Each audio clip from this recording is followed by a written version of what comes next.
killer on the loose in our country and other countries throughout the world. It has already claimed the lives of millions and is still at large. However, this killer has broken no laws and can never be prosecuted. The only way to capture this killer is to know what makes it attack and how to control its actions. This killer goes by the name of hypertension and is also known as high blood pressure. In the past few years, I have come to know this killer on a much more personal and tragic level. In 2002, my husband suffered a minor stroke while sleeping. When he awoke and began to speak, his words were very slurred.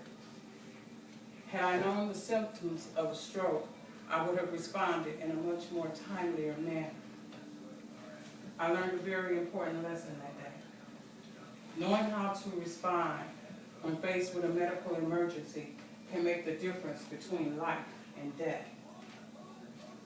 Then again in 2004, I had to force entry into one of my older siblings' home after several attempts to reach him by phone was unsuccessful and constant knocks at the door went unanswered. I found him deceased inside his home. The autopsy report showed that he had died from a heart disease associated with high blood pressure. In 2007, I met this culprit face to face when my doctor diagnosed me with high blood pressure. But now through healthier eating, moderate exercise, and daily medication, I now have this culprit under control. The most frightening thing about high blood pressure is that it has no symptoms. Blood pressure has to be measured, and this can only be done with regular screenings. It is recommended that young adults aged 20 have their blood pressure checked every 2 years or on regular visits to their physician. Older adults aged 45 and older should have their pressure checked every year or as prescribed by their physician. High blood pressure is the #1 cause of death. Heart disease related to high blood pressure can cause heart failure. This causes left ventricular hypertrophy, which is an enlargement or thickening of the heart muscle, which makes it difficult for the heart to relax between beats, putting pressure on the heart to supply blood to other body organs. It can also cause stroke. A stroke occurs when blood flow to the brain is cut off, depriving the brain of much needed oxygen.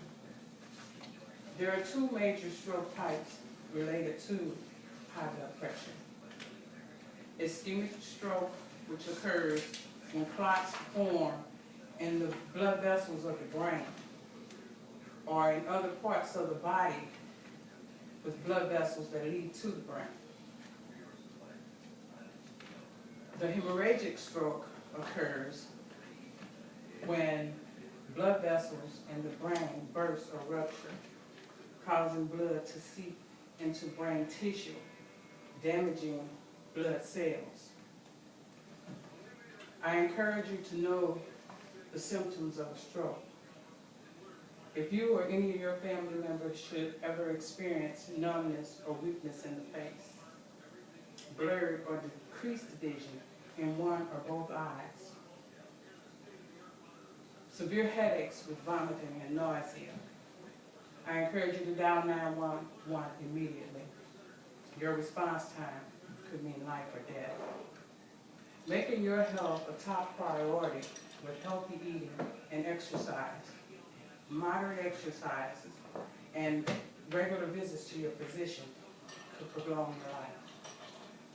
Remember, an ounce of prevention is worth a pound of cure. I don't know. I'm going to run out of command with that. I skipped a whole lot of stuff.